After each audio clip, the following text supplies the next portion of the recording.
Good morning, friends. I welcome you all in my channel HS Preparation with Pradeep.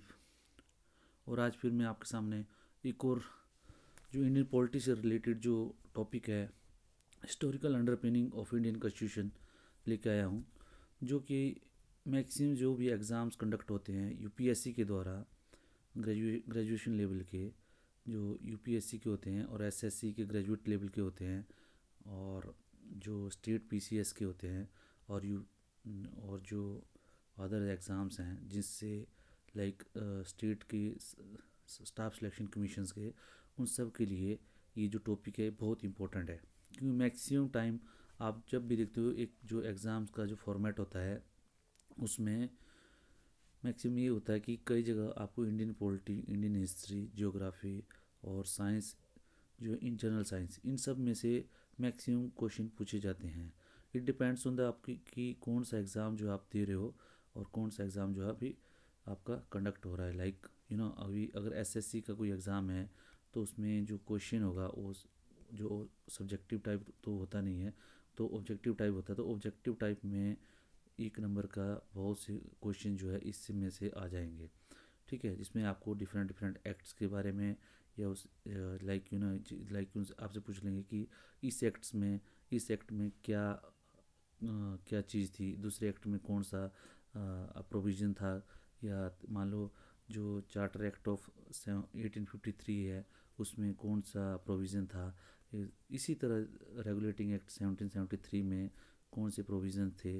Otherwise आपको simply पूछा जा सकता है कि रेगुलेटिंग एक्ट्स कब बना था, ठीक है। तो ये सब चीज़ें जो है अलग अलग हैं, तो इस सब को मैंने कंपाइल किया हुआ है। ये अराउंड थ्री थ्री लेक्चर्स हैं, ठीक है। तो मैं पहला लेक्चर अब आपके सामने लेके आ रहा हूँ। अगर इसमें आपको मैं कोशिश करूँगा कि मैक्सिमम समझाने की कि किस तरह जो क्वेश्चन आपको वहाँ से आ सकते हैं और किस तरह नहीं, मतलब आपको क्वेश्चन मत अटैम्प्ट करना है। क्योंकि जनरली क्या होता है कि ये जो मटेरियल है आपको बहुत सी जगह मिल जाएगा एग्ज़ाम्स का, कि सबका अलग अलग है, कुछ इंग्लिश में है कुछ हिंदी में है, but I am here with mix of the things, जो लैंग्वेज आपको समझ में आ जाए और जहाँ तक मेरे को समझाने में आसानी हो जाए, तो वही मैं कोशिश करूँगा। तो let us start with this topic historical underpinning of Indian constitution. जैसा कि आपको मालूम है कि इंडियन कॉन्स्टिट्यूशन जो है वो 26 जनवरी 1950 को जो है बन के तैयार हुआ था। लेकिन उससे पहले जो हिस्ट्री में जो कौन कौन से ऐसे इवेंट्स थे, कौन कौन से ऐसे आइडियाज़ थे या कौन कौन से ऐसे मोटिव्स थे जिनको लेके जो है हमारा कॉन्स्टिट्यूशन बना। क्योंकि जो कॉन्स्टिट्यूशन बनता है तो आपको पता हो कि बी आर अम्बेडकर जो हमारे ड्राफ्ट कमेटी के जो चेयरमैन थे कॉन्स्टिट्यूशन के, उनको जिम्मेवारी दी गई थी कि आपको कॉन्स्टिट्यूशन की जो कॉन्स्टिट्यूशन को जो बनाना है, लिखना है, उनके अंडर कमेटी थी और वो उसके हेड थे। तो उन्होंने बोलते हैं कि 56 कंट्रीज़ का जो कॉन्स्टिट्यूशन है उसको पढ़ा था और उसमें से जो बेस्ट पॉइंट्स थे उसको लेके जो है और उन्होंने कुछ उसको कॉन्स्टिट्यूशन को रेडी किया था, बेस्ट जो भी पॉइंट्स होते थे, ठीक है। लेकिन उसके अलावा जो इंडियन जो ट्रेडिशन थी उससे पहले जो आपको पता जो हमारे देश में अंग्रेज़ थे उन्होंने राज किया था, तो उन्होंने डिफरेंट डिफरेंट एक्ट्स लेके आए थे। और बीच में ऐसा हुआ कि जैसे हमारा जो इंडिपेंडेंस स्ट्रगल स्टार्ट हुआ तो इंडिपेंडेंस स्ट्रगल में भी कई ऐसे जैसे मूवमेंट रहे जिन्होंने फोर्स किया कि जो है ये एक्ट जो है लाया जाए, ठीक है। ये एक्ट जो हमारी भलाई के लिए लाया जाए, जो जो हमारे जो क्रांतिकारी लोग थे और जो फ्रीडम फाइटर थे उन्होंने मजबूर किया कि ये जो अभी ये एक्ट लाया जाए। तभी जो डिफरेंट डिफरेंट जो है जब वो मूवमेंट स्टार्ट करते थे तो अंग्रेज क्या करते थे, जो ब्रिटिश गवर्नमेंट क्या करती थी, एक एक्ट लेके आ जाती थी जिसको कई बार क्या बोलते हैं कैट एंड स्टिक पॉलिसी भी बोलते जाते हैं।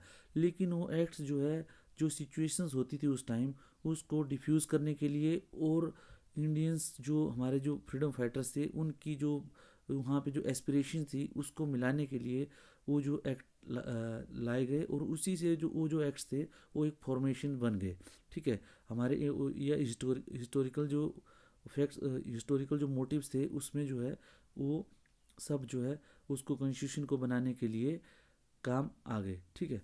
तो इसी तरह से रिलेटेड है पूरे आर्टिकल। तो पहला जो देखो इसमें जो पहला फेज है में, देखो इसमें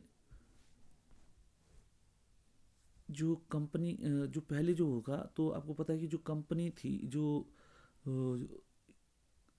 ब्रिटिशर्स आए थे इंडिया में, उनका जो है पहले दो पार्ट्स में था मैंने। पहले तो था east, they have come as a company, ठीक है। वो जो एक कंपनी फॉर्म की थी उन्होंने 1600 में, उन्होंने उसको बोलते थे ईस्ट इंडिया कंपनी, ठीक है। वहाँ पे क्या है कि इंडियंस के जो जो हमारे जो इसको बोलते हैं ईस्टर्न ईस्टर्न, जैसे हमारा जो कंट्री है that comes in the eastern part of hemisphere, ठीक है। जो ग्लोब होता है उसके ईस्टर्न पार्ट में, तो वहाँ पे उन्होंने क्या किया कि वहाँ पे जो हमारे यहाँ मसाले वगैरह जो थे फेमस, स्पाइसेस बोलते हैं इसको, स्पाइसेस जो है बहुत फेमस थे। तो वहाँ पे क्या होता था कि उस टाइम 16 और 1500 सेंचुरीज में क्या हुआ कि जो जो वास्को ड गामा करके उसने एक जो पोर्टुगीज ये था ट्रैवलर, उसने क्या किया, कैप ऑफ गुड होप होके जो साउथ अफ्रीका की से होके, मतलब वहाँ पे उन्होंने एक रूट, जो समुद्री रूट था उसको सर्च किया और वहाँ से वो इंडिया पहुँचा था। तो उसने क्या किया था कि वहाँ से मसालों का जो कारोबार स्टार्ट किया था, वहाँ से मसालों का व्यापार। तो तो ईस्ट इंडिया जो कंपनी थी, जो इंग्लैंड में कुछ जो व्यापारी थे, उन्होंने भी सोचा कि why they should not do the trade with India also, because वहाँ पे क्या यूरोप में बहुत उसकी डिमांड थी, और वहाँ मौसम ऐसा था, naturally they need the spicy things to that, जो वहाँ पे जो खाना खाते थे उसको वो कुछ मसाला वगैरह लगा लोगों के करके उसको ठीक करते थे, ठीक है, ठीक करते थे और उसको प्रिजर्व भी करते थे, ठीक है। तो उससे जो है मसालों, जो वहाँ पे स्पाइसेस की डिमांड थी वो बहुत ज़्यादा थी। तो उसके लिए उन्होंने क्या कि पहले एक दे formed a company that was called east India company, और वो कब फॉर्म हुई थी 1600 में। जैसे ही यहाँ हमारे यहाँ रूल होता है, कोई कंपनी फॉर्म होती है तो उसके लिए एक जो है एक प्रोसेस होती है कि रजिस्ट्रेशन होता है, ठीक है। रजिस्ट्रेशन में आपको डॉक्यूमेंटेशन ये सब जो कि आप क्या काम करोगे उस तरह होता है। तो उन्होंने भी एक ईस्ट इंडिया कंपनी बनाई थी, ठीक है। Then they started from the Britain, ठीक है, 1600। फिर वो वहाँ पे आए, उन्होंने 1600 में एक कंपनी बनाई, ठीक है। Then they came to India, और वहाँ इन्होंने जो है फिर धीरे धीरे अपना व्यापार स्टार्ट किया। व्यापार स्टार्ट करने के बाद उन्होंने धीरे धीरे फिर वहाँ पे बोला कि हमें जो है जो जो वहाँ पे बंगाल का जो शासक था उससे बोला कि हमें जो है थोड़ा सा ये चाहिए, मतलब जगह चाहिए, ठीक है। और उसी तरह उन्होंने वो चेन्नई में भी वही किया, और गुजरात में भी वही किया कि हमें जो थोड़ी थोड़ी जगह चाहिए। जैसे ही वहाँ के राजा ने वहाँ खुश हो गए, उनको जगह दी, then they started occupying that place. और जब उन्होंने ऑक्युपाई कर दिया, तो ऑक्युपाई करने के बाद फिर they started their territory increase करना शुरू किया, कि उनको पता कि वहाँ के राजा आपस में लड़ते रहते हैं, और उन्होंने आपस में ये लड़ाई का फ़ायदा उठा के धीरे धीरे वहाँ पे कब्जा करना स्टार्ट कर दिया। जब कब्जा करना स्टार्ट कर दिया, फिर वहाँ पे जो सब्जुगेटेड थे, जो लोग थे, सब्जेक्ट थे, जो वहाँ के उन्होंने जो गुलाम बनाया, उनके लिए उन्होंने रूल स्टार्ट किए, ठीक है।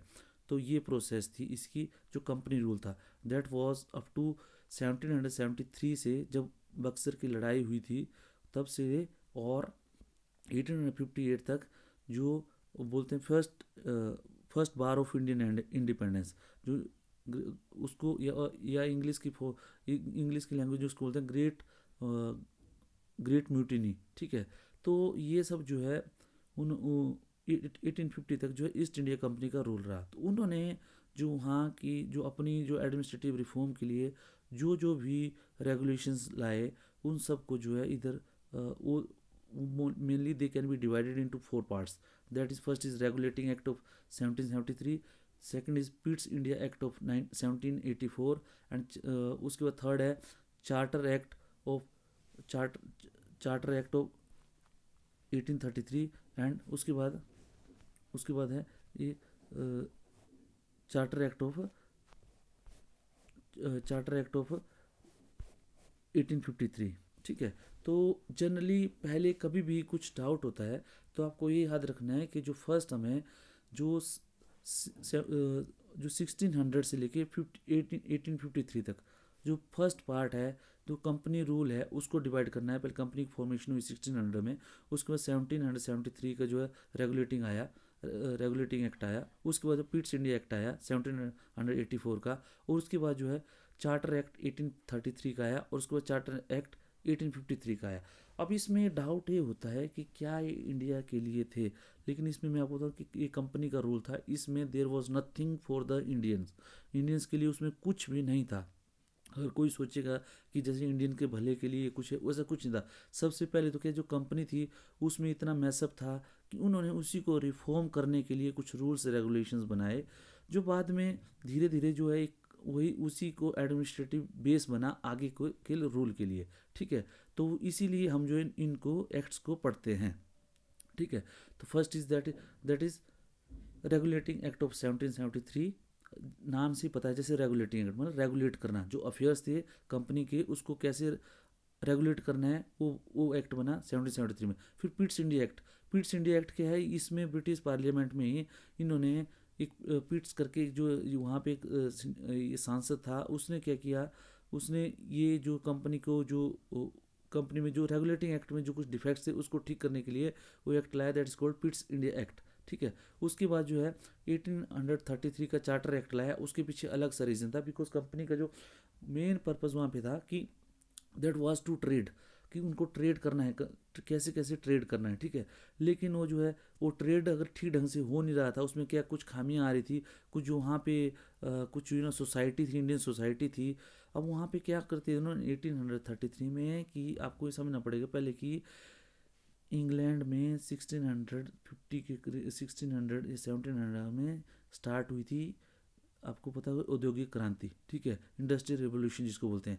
इंडस्ट्रियल रेवोल्यूशन शुरू हुआ था तो ये मसालों मसालों वाला काम अभी ख़त्म हो गया था, उसके बाद वहाँ स्टार्ट हुआ था अभी जो जो इंडस्ट्रीज़ वहाँ पे लगी थी उसके लिए कच्चा माल लेके जाना, और कच्चा माल यहाँ से इंडिया से लेके जाना, और उसको जो कच्चा जो वहाँ पे जो फिनिश्ड गुड है, जो उस कच्चे माल से जो सामान बना हुआ है उसको कहाँ बेचना। ठीक है, तो उसके लिए उन्होंने नए जो चार्टर एक्ट 1833 था उसमें कुछ बदलाव किए, कुछ नीतियों में बदलाव किए। उसके बाद जो है फिर धीरे धीरे वहाँ पे ये जो उनकी जो गेम थी समझ आने लगी, जो इंडियंस जो फ्रीडम फाइटर थे उनको समझ आने लगी, तो उन्होंने क्या किया कि फिर जो है कि उन्होंने स्टार्ट कर दिया कि भाई हमें तो अब आज़ादी चाहिए, हमें कुछ ये अधिकार चाहिए, कुछ ये चाहिए वो चाहिए। तो धीरे धीरे क्या हुआ कि शुरू हो गए, जब भारत के लोग जागना शुरू हो गए, उसके पीछे क्या जो एजुकेशन थी, कुछ उनका जो एटीट्यूड था, जो ब्रिटिशर्स का, उससे जो कुछ जो पढ़े लिखे लोग थे और जो तो कुछ जागरूक लोग थे वो समझ गए,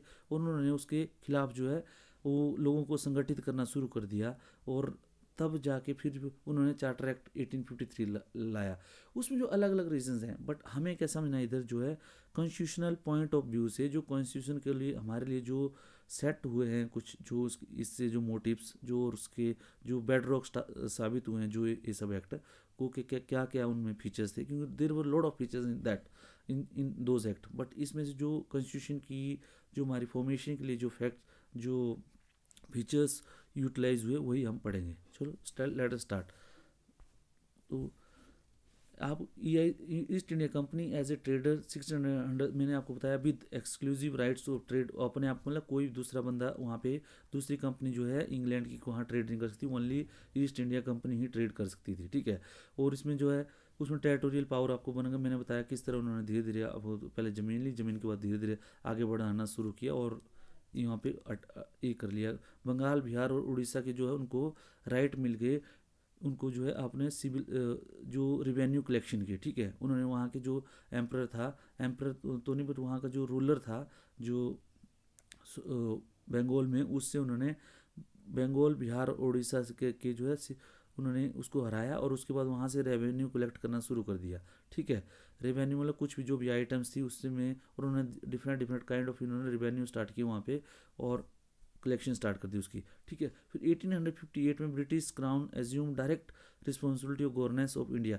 जब 1858 में first Indian war of independence हुआ था, उसके बाद उसको पता लगा कि जो है कंपनी वहाँ पे क्या गदर मचाया हुआ है, तब जो है उसने फिर क्राउन ने उसका टेक ओवर कर लिया, मतलब अब जो है सरकारी बन गई। ठीक है, पहले वो प्राइवेट था फिर उसको सरकारी कर लिया। ठीक है, आप मोटा ये समझो उससे।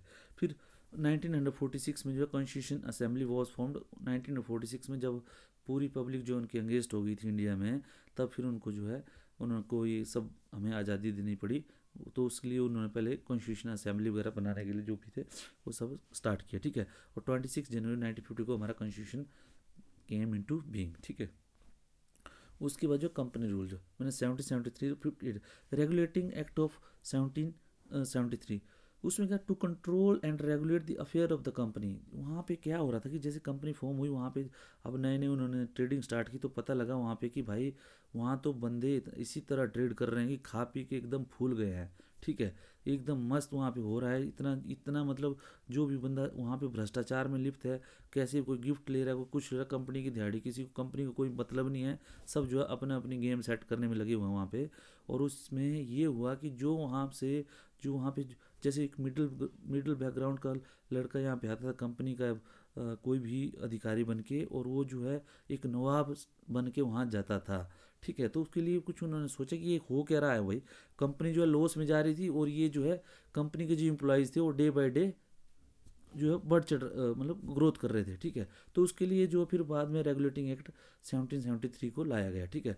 Recognise the political and administrative function of the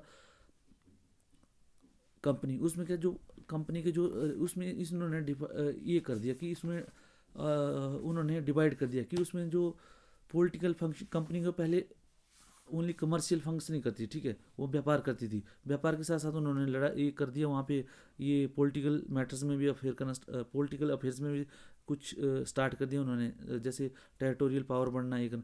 तो उसको क्या किया उन्होंने, चार्टर सॉरी ये जो 1773 का जो रेगुलेटिंग एक्ट था उसने उसमें जो उन्होंने क्लियरली डिफाइन कर लिया कि उसके पॉलिटिकल और जो है एडमिनिस्ट्रेटिव फंक्शन वो क्या है, ठीक है।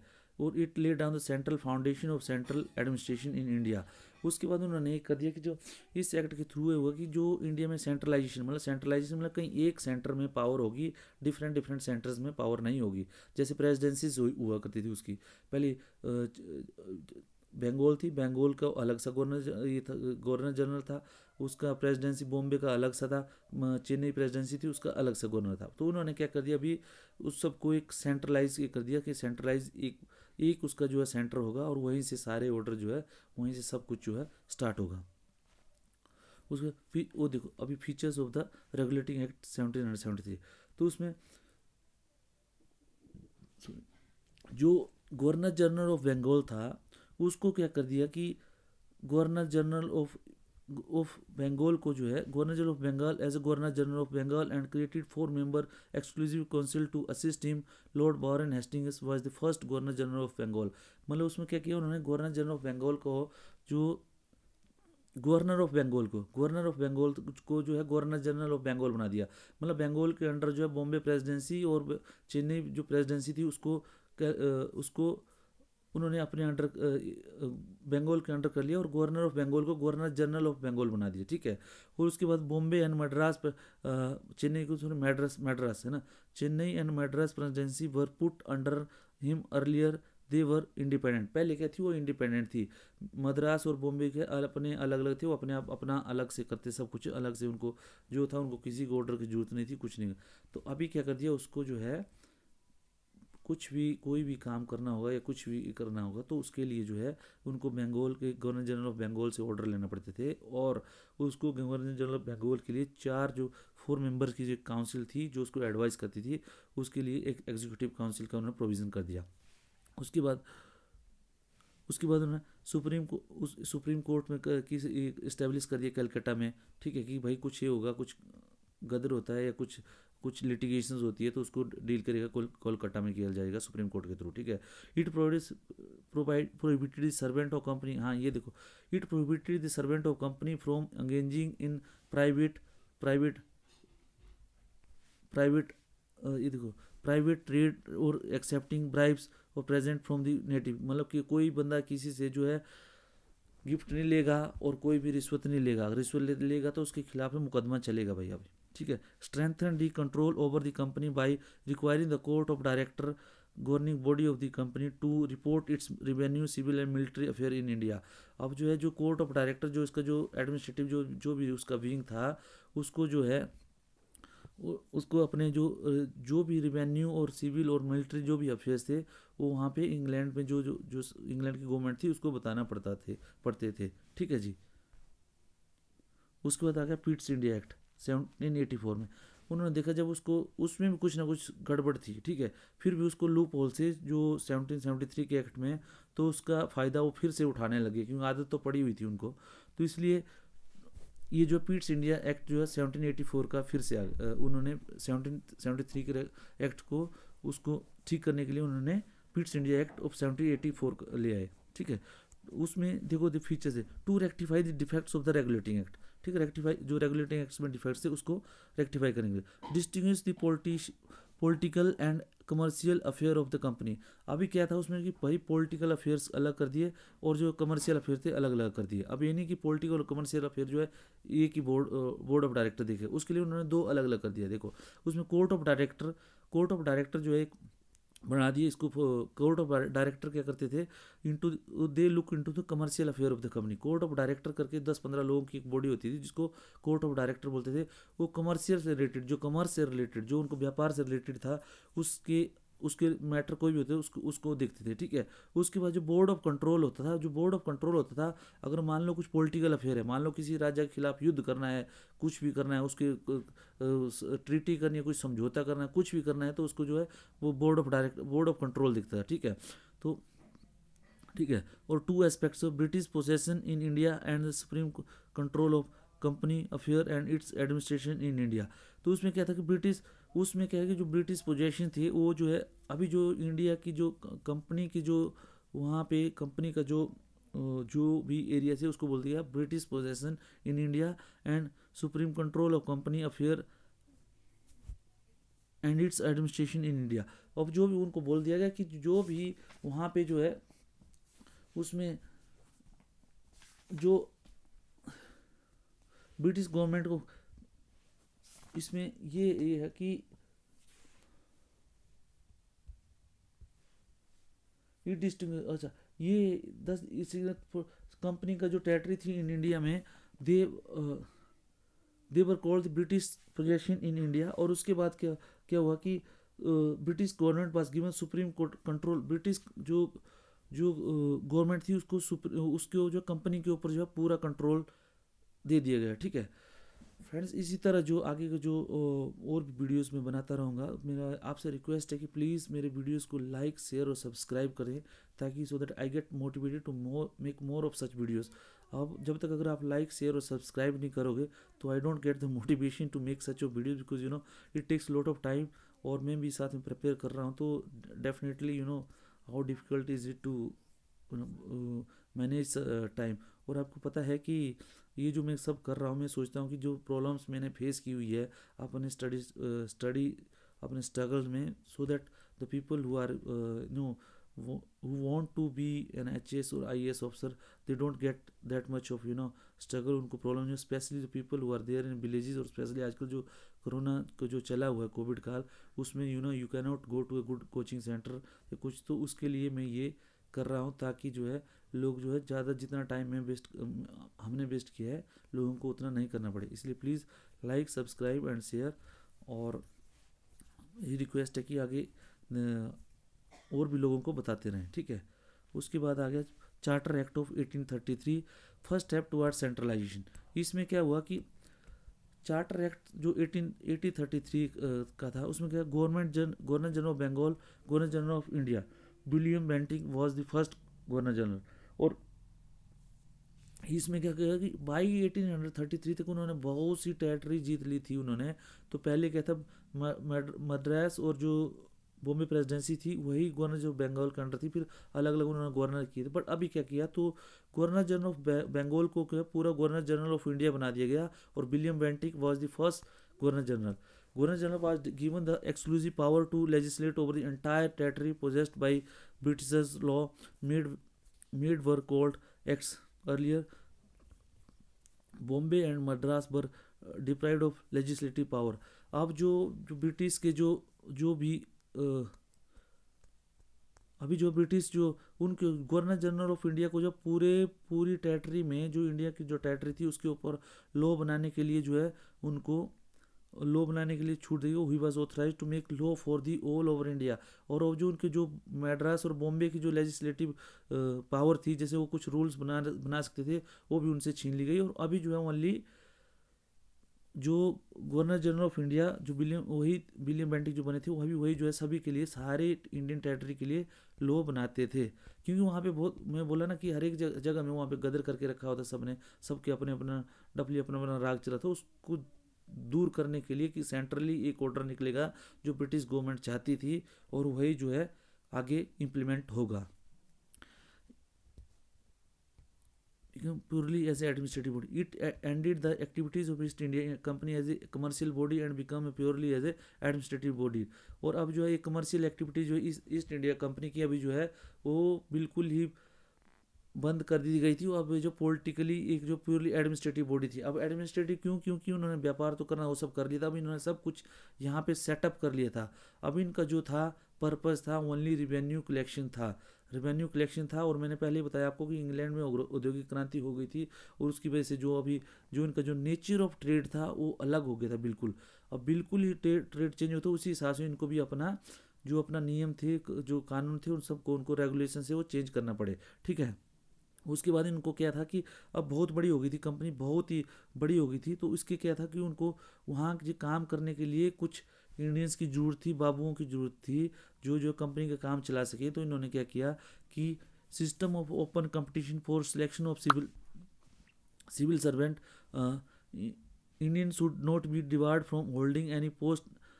ये क्या हो गया कि अब इन्होंने एक और लिया है 1833 के कि सिविल जो ओपन कंपटीशन के थ्रू जो है जो भी कंपनी के सर्वेंट होंगे वो ओपन कंपटीशन के थ्रू जो है चूज़ किए जाएंगे, और उसमें से सिलेक्शन में से, और they can hold any post. ठीक है। लेकिन जो है कंपनी के जो कोर्ट ऑफ डायरेक्टर थे उनकी जो अपोजिशन हुई इसमें, तो इसीलिए जो है ये जो है फिर जो है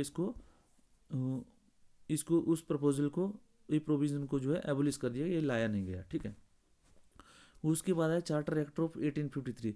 ये जो है पहले टाइम जो है इसने जो legislative and executive function of governor general executive council. अभी जो है मैंने पहले बताया था कि जब बंगाल का जो गवर्नर था, बंगाल का गवर्नर जनरल बना था, उसमें जो 4 मेंबर्स की उसके लिए एग्जीक्यूटिव काउंसिल दी गई थी। ठीक है। वो सारे काम देखती थी। लेकिन अभी क्या कर, जो एग्जीक्यूटिव काउंसिल में भी जो मेंबर थे उनको जो उनकी जो पावर थी सेपरेट कर दी। जैसे फंक्शन थे उनके एग्जीक्यूटिव और उनके जो लेजिस्लेटिव और एग्जीक्यूटिव कमीशन, जो रूल बनाना था उसके लिए अलग सा कर दिया, अलग सी बॉडी एक अलग सी बना दी। और उसके बाद जो एग्जीक्यूटिव फंक्शन जो एडमिनिस्ट्रेशन था, जो जिनको मतलब उन लॉ को रेगुलेट करना था या इम्प्लीमेंट करवाना था, उसके लिए अलग बॉडी जिसको एग्जीक्यूटिव बॉडी बोलते हैं वो स्टार्ट कर दी गई। ठीक है।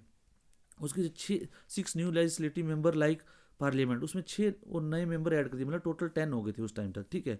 Introduction of open competition for selection and recruitment of civil it must be ये जो है सिविल है, सिविल होना चाहिए था इधर। ठीक है। तो सिविल इधर जो है it is no civil services, coordinated civil service for Indian Macaulay committee on the Indian service. और उसके बाद क्या हुआ कि जो कंपनी के जो अब जो है अभी फिर मैंने बोला कि बाबुओं की ज़रूरत थी उनको, तो उन्होंने क्या कर दिया कि अब सिविल सर्विसेज के लिए एक बना दिया था। उसमें जो है कोऑर्डिनेटेड सिविल सर्विस जो है स्टेट गवर्नमेंट्स के लिए थी, और जो मैकोले कमेटी थी उसने ये प्रपोजल दिए थे। ठीक है। और इंडियन सिविल सर्विसेज जो है इंडियन सिविल सर्विसेज के लिए जो सेंटर के लिए थी उसको इंडियन सिविल सर्विसेज, और जो ICS जिसको बोलते हैं, और स्टेट के लिए उन्होंने कोऑर्डिनेटेड सिविल सर्विसेज रखा था। ठीक है। और उसके बाद जो है ईस्ट इंडिया कंपनी को जो एज ए ट्रस्टी की तरह काम करेगी, वो जो ब्रिटिश गवर्नमेंट की जो पोजीशन है इन इंडिया, मतलब वो जो उसकी ट्रस्टी होगी। अब वो जो फुली ऑथराइज नहीं थी, मतलब कि उसको जो भी होगा ब्रिटिश इंडियन गवर्नमेंट ही करेगी, बट उन्होंने ईस्ट इंडियन कंपनी को एज ए ट्रस्टी बनाया था उसका देखभाल के लिए। ठीक है। उनकी टेरिटरीज की देखभाल के लिए इंडिया में। ठीक है।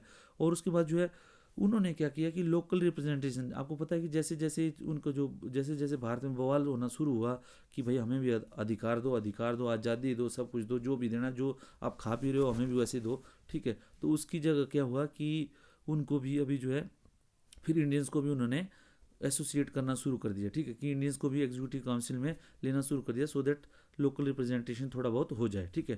तो local representative 4 out of 6 member were appointed from Madras, Bombay, Bengal and Agra. तो उसमें जो 4 मेंबर्स थे गवर्नर जनरल की जो एग्जीक्यूटिव काउंसिल थी, उसमें out of 6 4 members were from Madras, Bombay, Bengal या आगरा से, कहीं इन 5-6 रीजन में से 4 मेंबर्स जो है वो इलेक्ट करते थे। तो थैंक यू जेंटलमैन, आज के लिए इतना ही। तो मैं थोड़ा सा फिर से आपको बता दूं कि प्लीज़ आप लाइक, शेयर एंड सब्सक्राइब कीजिए वीडियो को। और आपको सीधा याद रखना पहले कि जो कंपनी के जो रूल्स थे, जो कंपनी का रूल था, दैट वाज फ्रॉम 1600 टू 1858। उसमें जो 1773 में मेजर डेवलपमेंट हुआ था, क्योंकि after war of Buxar they have started to control the territory, and then they feel the need to meet the rules and regulation for the good good administration of the company. For that they have they have brought 4 acts. They were called the Regulating Act, Pitt's India Act, Charter Act and Charter Act of 1833 and Charter Act of 1853, ठीक है। तो इसके अलावा जो भी है मैं आपको नेक्स्ट लेक्चर में बताऊंगा, बट मेरा आपसे रिक्वेस्ट है प्लीज़ लाइक, शेयर, सब्सक्राइब कर दीजिए। इसमें से बहुत से जो मैंने बताया आपको, बहुत से जो क्वेश्चन हैं वो 1 नंबर के भी आते हैं और 2 नंबर के भी आते हैं, बहुत से एग्जाम में 4 नंबर के आते हैं, 8 नंबर का आते हैं और 20 नंबर का भी आता है। तो कोई भी ऐसा नहीं आएगा कि आपको पूरा जो है आपको हिस्टोरिकल अंडरपिनिंग्स जो है आपको ये बताएंगे कि एक ही क्वेश्चन आएगा, ऐसा नहीं होता। इसमें आपको पूछ सकते हैं कि जैसे पिट्स इंडिया एक्ट में क्या क्या थे प्रोविज़न थे, ठीक है, और उसके बाद चार्टर एक्ट ऑफ जो 1858 था उसमें क्या प्रोविज़न थे। तो हिस्ट्री में जब आप पढ़ोगे तो उसमें बहुत से और भी आपको प्रोविज़न मिलेंगे, क्योंकि इसमें ये जो मैंने प्रोविज़न बताया आपको, जो historical underpinning for the formation of the constitution, that was important for this article, ठीक है। तो my request to you all is कि I have covered most of the provision which are there in the Laxmikanth notebook, ठीक है, जो Indian polity bye Laxmikant, ठीक है, ये बुक, ठीक है। तो इंडियन पॉलिटी बाय लक्ष्मीकांत का ये जो बुक है, ये सॉरी थोड़ा उल्टा दिख रहा है इसमें, तो ये बहुत इंपॉर्टेंट है, इसी में से मैंने मैक्सिमम लिए हुए हैं, ठीक है। तो आपसे रिक्वेस्ट है कि प्लीज़ आप लाइक, शेयर, सब्सक्राइब कीजिए एंड तैयारी करते रहिए। Thank you very much.